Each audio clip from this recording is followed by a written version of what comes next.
Every day, 2 women lose their life to cervical cancer, but it's also one of the most preventable cancers, and cervical screening can help stop it before it starts. Earlier, I had some life-saving conversations with some incredible women around why it's so important to attend your screening when invited. Hello, Dr. Zoe, how are you? I'm very well, thank you. So I believe you have a question for me.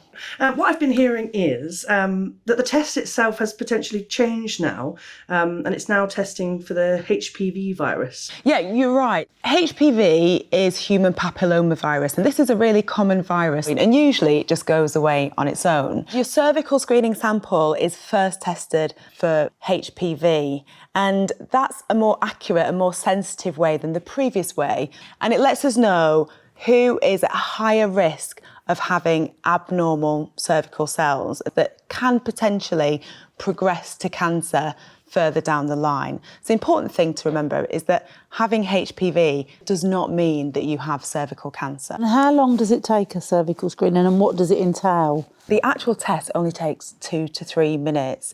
When you go into the appointment, the nurse or the doctor that is seeing you should explain what's going to happen. And then they're going to ask you to undress from the bottom down and lie on a couch. And that's when they give you a paper sheet as well that you can pop over yourself. They'll use a speculum and a soft brush to just brush a few cells off the cervix, and that's what's sent off as the sample. We have different techniques to make you feel more comfortable. So whether it's breathing exercises to really help you relax, if you'd rather listen to music, Heavy metal, whatever works.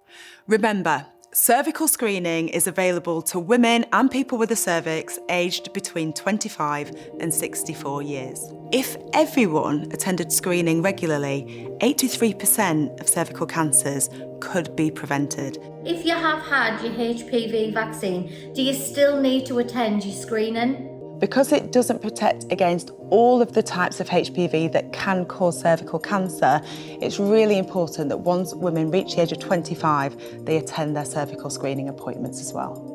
So you've both had cervical screenings in the past, Louise probably many, and Sharon, you're 26, so you have also had one. What have your experiences been? You're always a bit scared because you hear misconceptions about things from other people, and you're always worried, I think, one, it's embarrassment and whether it's going to hurt or not. I always say, best thing you can do if you're feeling embarrassed, if you're feeling afraid, always just share that with the person, whether it's a nurse or a doctor. The thing to remember is you were in control.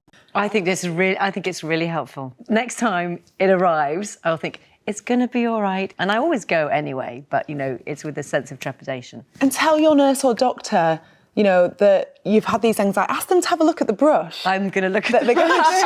I think I'm going to look at the brush. Do you want to see the brush? Yeah, I definitely want to see the brush. All of that is fine. We can show you the brush. And if it makes it more comfortable for you, at the end of the day, everybody's happy. Remember, cervical screening saves lives, so don't ignore your screening invite. And if you missed your last one, book an appointment with your GP practice or your local sexual health clinic now. For further information, visit nhs.uk/cervical screening.